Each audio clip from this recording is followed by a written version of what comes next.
Hello again, welcome back to the Wish Tech Clean Air channel. Today I want to begin, this series is called The Era of Irreversible Climate Change. It's going to be in 4 parts. Today we're going to first look at climate change and address the issue, is climate change a hoax? And we're going to do this by taking it right out the horse's mouth. We're going to look at the Exxon report where they examine the CO2 greenhouse effect.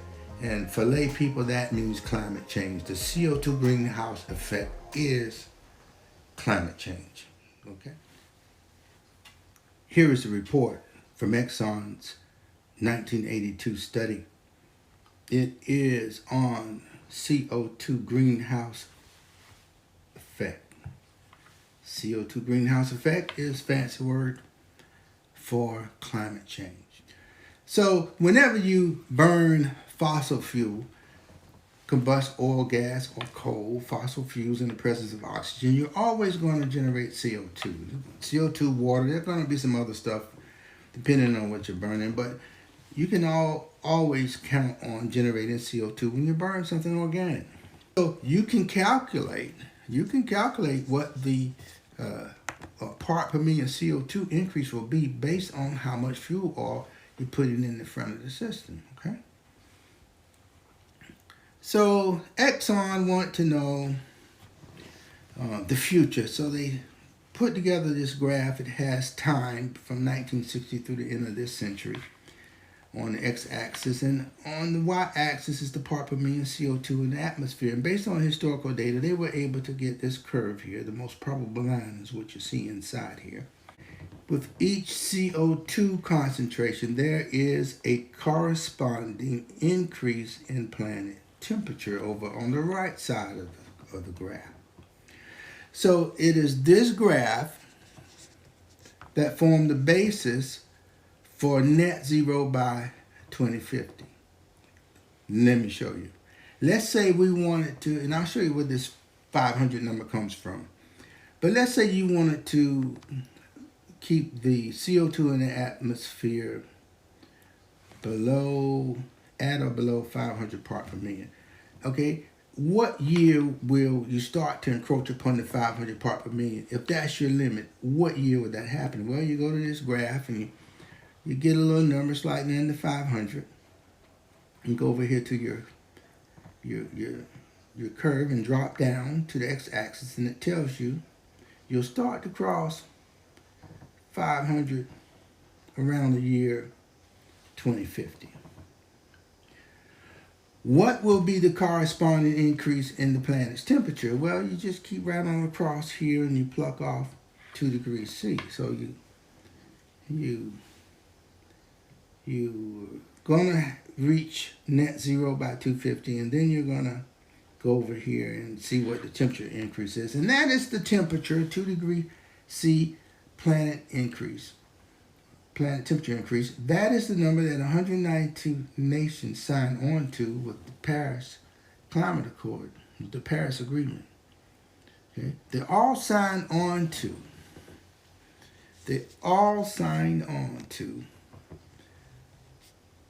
the environmental numbers as given by big oil.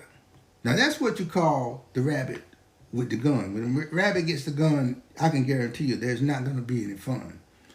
When you let big oil start regulating itself, watch out. We see now the basis for net zero by 2050. If you have here the concentration of CO2 on the y-axis and time over here on the bottom, we are going along on this curve where the CO2 in the atmosphere is increasing by 2 parts per million. And then for net zero by 2050, then you go up here, and when you hit 2050, you jump off of this continued increasing curve to this horizontal line right here where the slope is 0. So there's no net increase in the CO2 in the atmosphere. So where did this 500 number come from? Well, Exxon considered 2 levels of CO2 in the atmosphere. One was about 500 parts per million. The second level was 500 to 1,000 part per million.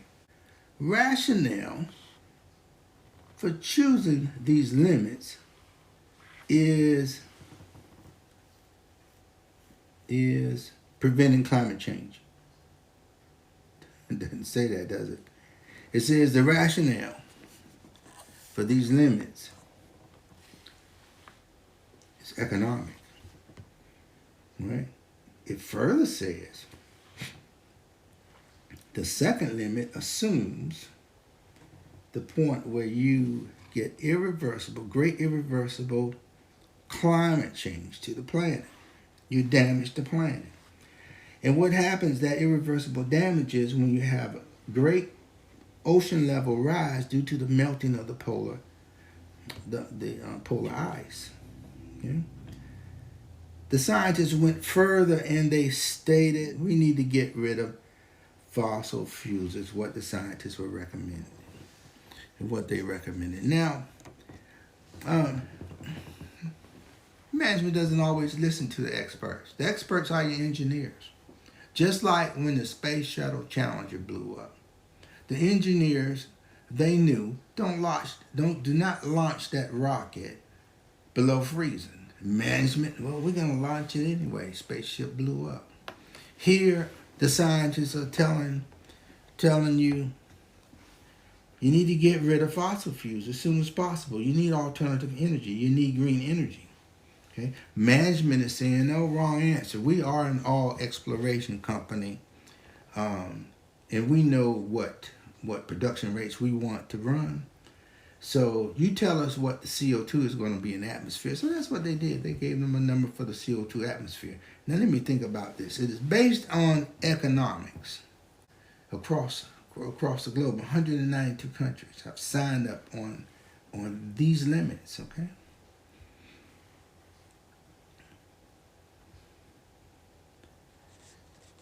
A little more about these limits.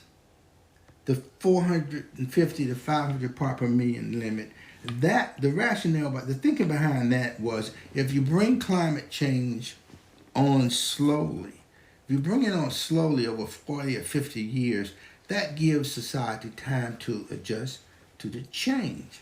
For example, they predicted that the middle of the United States would become arid, the soil would become dry, it would be harder for agriculture. So if you bring that on slowly over maybe 50 years, then you'll have time enough to figure out how to build irrigation systems to handle the change.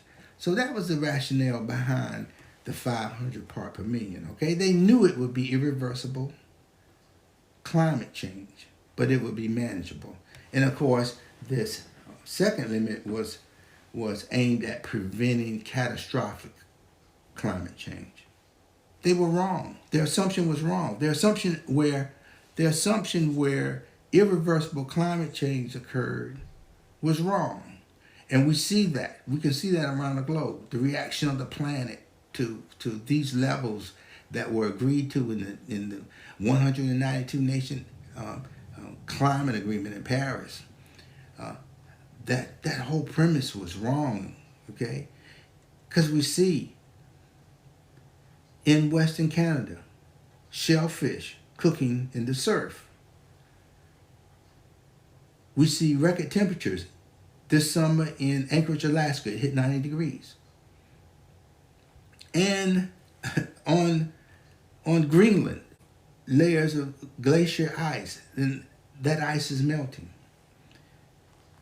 This picture is a satellite view of the Arctic Circle. The Arctic Circle, if you look here on the left, it comes on around the top part of Alaska, top part of Canada, hits the bottom of Greenland, takes in Iceland, and it starts to circle on around. That's the Arctic Circle. The Arctic Circle, there's the Arctic Ocean. Okay, there's no ice floating around in the Arctic Ocean. These land masses should be completely white, covered with ice. They're not. Here's Greenland. I would say 25% of their glaciers have now melted. Okay. Europe's over here. The Titanic could have made record speed over here coming to New York and not hit the iceberg if it were leaving today, because the Arctic Circle, the polar ice, is melting. As a result, polar bears are on the verge of extinction. You can find polar polar bears floating on broken off ice sheets in the Arctic Ocean, waiting to die from starvation. That is what happens when you give the rabbit a gun. Nobody has fun. You let big oil control the parameters that affect the planet, and this is what you get. The story gets worse. Okay, in the next episode we're going to talk about wildfires. You see the Earth here. You see the little thin layer of air that we have around the Earth, and see this right here. You know what that is? That's wildfires right there. It's seen from space, and that's smoke. Okay, we're going to talk about that, the impact of wildfires, the next time. Okay, so thank you for listening. Thank you for tuning in to the Witch Tech Clean Air channel. We have more to come. It's going to be very important that you understand what's going on with climate change. So when you see these things going on in your environment, you'll know why. And knowing why is the first step in understanding how you make changes. Okay. So again, thank you for listening, and we'll see you next time for more continued information on the era of irreversible climate change. Thank you for listening.